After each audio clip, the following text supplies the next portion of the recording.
চলুন আজ দেখে নিই ঘরেই খুব কম খরচে কিভাবে সুস্বাদু খিচুড়ি রান্না তৈরি করা যায়। প্রথমে আমি 250 গ্রাম মুগ ডালকে একটা কড়াই নেড়েচেড়ে ভেজে নিয়ে 500 গ্রাম আতপ চালের সাথে অ্যাড করলাম। এবার চালটা যেহেতু 500 গ্রাম আছে, আমি সঙ্গে আরও 300 গ্রাম খেসারির ডাল নিয়েছি, যে ডালটাকে 1 ঘন্টা আগে থেকে আমি ভিজিয়ে রেখেছি, যাতে চালের সঙ্গে ঠিক টাইমে সময় মতো সেদ্ধ হয়ে যেতে পারে। চাল ও ডালগুলোকে একসাথে মিশিয়ে নিয়ে আলুগুলোকে অর্ধেক করে কেটে বেশ কয়েকটা টুকরো আলু আমি আগে ভেজে নেব।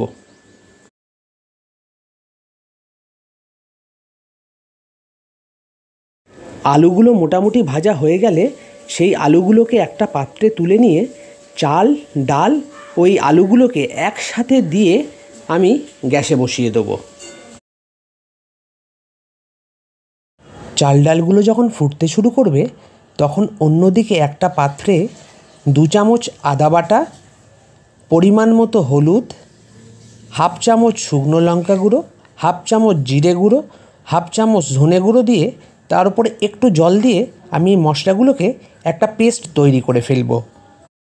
এরপর কড়ায় তেল গরম করে 3টে শুকনো লঙ্কা, অল্প একটু গোটা জিরে,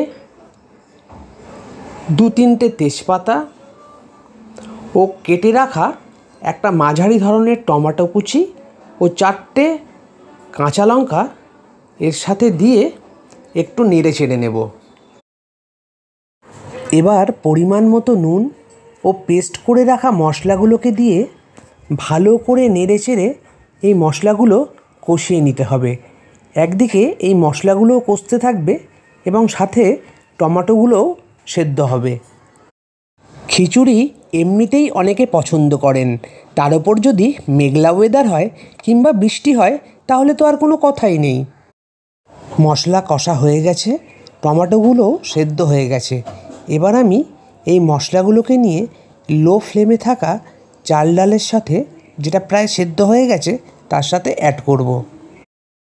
এবার মশলাটাকে সেদ্ধ হয়ে যাওয়া চাল ডালের সাথে ভালো করে নেড়ে চেড়ে মিশিয়ে নেব। ঠিকঠাক মেশানো হয়ে গেলে মিনিট খানেক রেখে তার উপর থেকে ঘি ছড়িয়ে দিলেই একটা সুন্দর খিচুড়ি তৈরি হয়ে যাবে। এখানে একটা কথা বলে রাখি, আমি যেহেতু খিচুড়িটা বাড়ির বাচ্চাদের জন্য তৈরি করেছি, তাদের স্বাস্থ্যের কথা মাথায় রেখেই আমি কিন্তু মশলার পরিমাণটাও কমিয়ে রেখেছি। এভাবেই খিচুড়ি করে দেখুন, কথা দিচ্ছি খারাপ হবে না। বাচ্চারা একবার খেলে আবার আপনার কাছে এই খিচুড়ি খাওয়ার জন্যই আবদার করবে।